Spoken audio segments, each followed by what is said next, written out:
Xo'sh, dars o'tishga keladigan bo'lsak, avvalambor dars o'tish nisbatan risksiz biznes sanaladi.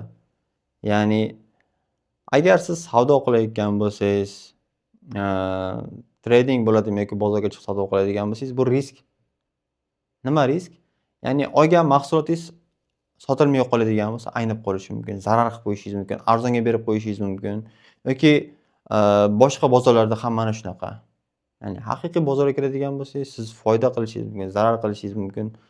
Bu narsalar foyda va zarar doim birga yuradi.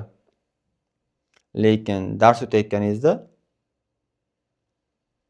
bu ancha risksizroq biznes sanaladi. Sababi sizga kelgan odam pulimni qaytarib olaman deb kelmaydi.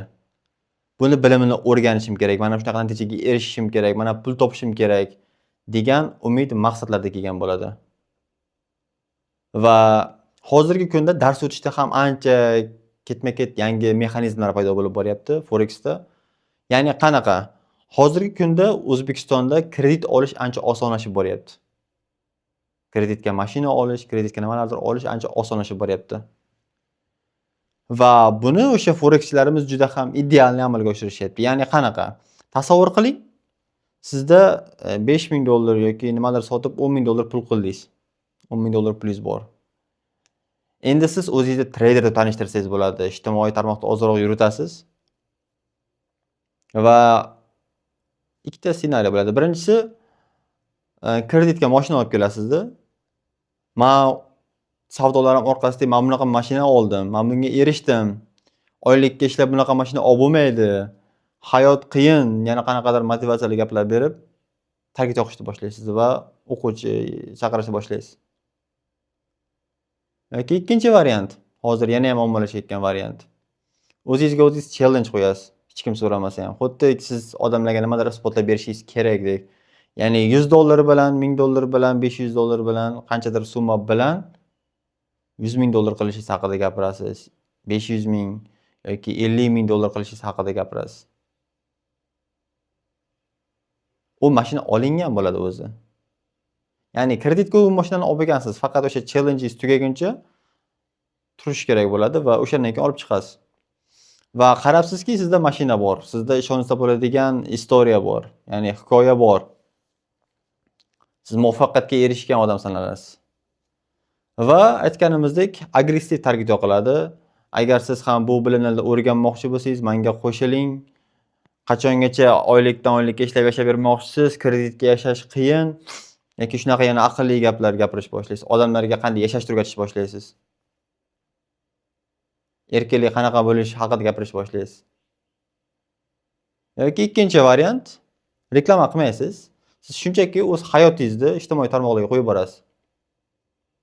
Qanaqa mashinada yuribsiz, qayerlarga boryapsiz, nimalar qilyapsiz.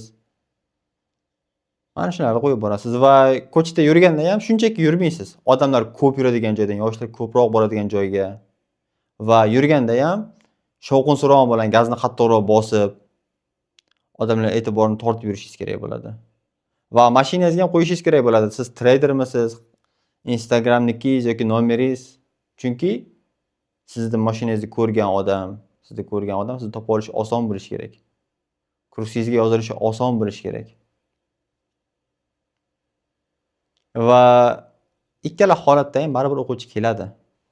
Va hozirgi davrda trading kurslari narxlari, forex trading kurslari narxlari masalan $300, $500 dan boshlanib $2000, $3000, $5000 va ba'zi birlar eshitdik $15000 gacha kurslari bor ekan.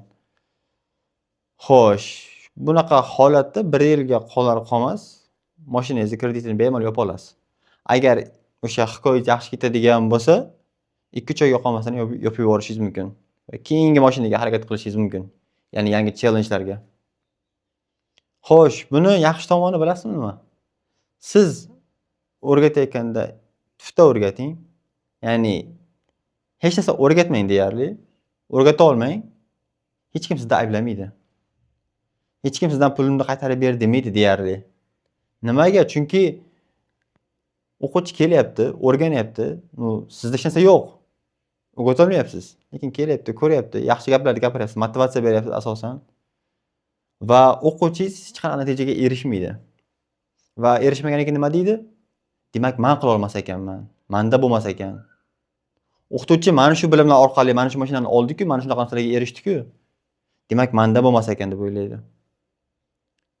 Sizni hech kim ayblamaydi, chunki siz natijani ko'rsatib qo'ygansiz. Va bo'ldi. Shunday qilib, aytganimizdek, kurs o'tish bu barchasi risksiz biznes sanaladi. Va yana bir tomoni, e'tibor qiladigan bo'lsak, forex brokerlar ishlash mexanizmi risk sanaladi.